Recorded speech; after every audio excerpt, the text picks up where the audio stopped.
Segundo a OMS, alcoolismo é qualquer transtorno causado pelo uso do álcool, podendo ser um uso abusivo, quando o indivíduo faz uso da substância, no caso o álcool, e tem prejuízos como, por exemplo, perde o trabalho, não consegue ir bem nos cursos ou funções acadêmicas, tem problemas legais, ele acaba brigando em família. Ou a própria dependência, quando o indivíduo precisa de doses cada vez maiores de álcool para poder atingir aquele efeito desejado, ou quando ele tem abstinência, que ele sente falta do álcool. Então, quando o indivíduo tem esses critérios, a gente pode dizer que ele tem um alcoolismo.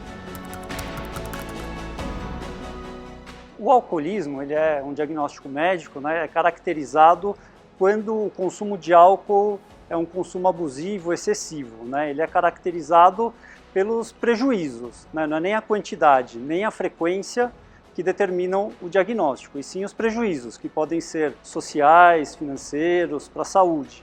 Por exemplo, sintomas de abstinência e uma sensação de perda de controle, começa a beber e não consegue parar mais, né? Esses são os principais sintomas para o diagnóstico. O diagnóstico é sempre clínico, não tem nenhum exame que possa detectar, né, que possa comprovar que a pessoa tem um transtorno por uso de álcool ou alcoolismo. Então é sempre necessário, mandatório, passar em uma consulta com um profissional de saúde, de preferência que seja especialista em álcool e drogas.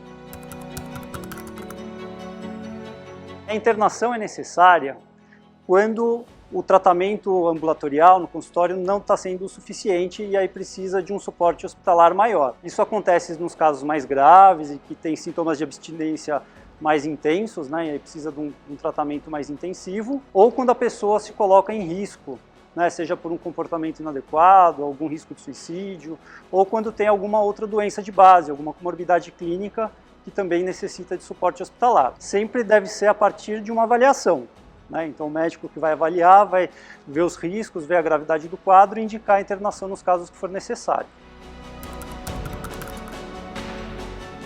O primeiro passo é o paciente querer. A gente não consegue tratar uma pessoa que é dependente ou que tem um uso abusivo ou que sofre de alcoolismo sem ela procurar o tratamento. Então, antes de tudo, o indivíduo ele tem que perceber quais são os prejuízos que ele está tendo. Muitas vezes a família é fundamental nesse processo, até para apoiá-lo, e sempre procurar ajuda assim que tiver com alguma percepção de problemas associados ao uso. Lembrando que se o indivíduo tiver situações de risco como exposição social, exposição a fatores de risco como suicídio, automutilação, ou então, quando o indivíduo ele apresenta prejuízos que demandem uma internação. Quais são esses sinais? Pacientes com ideação suicida, com autoagressividade ou heteroagressividade, pode causar risco a ele mesmo ou para terceiros. Quando a pessoa não consegue interromper o uso e quando passa por exposição social.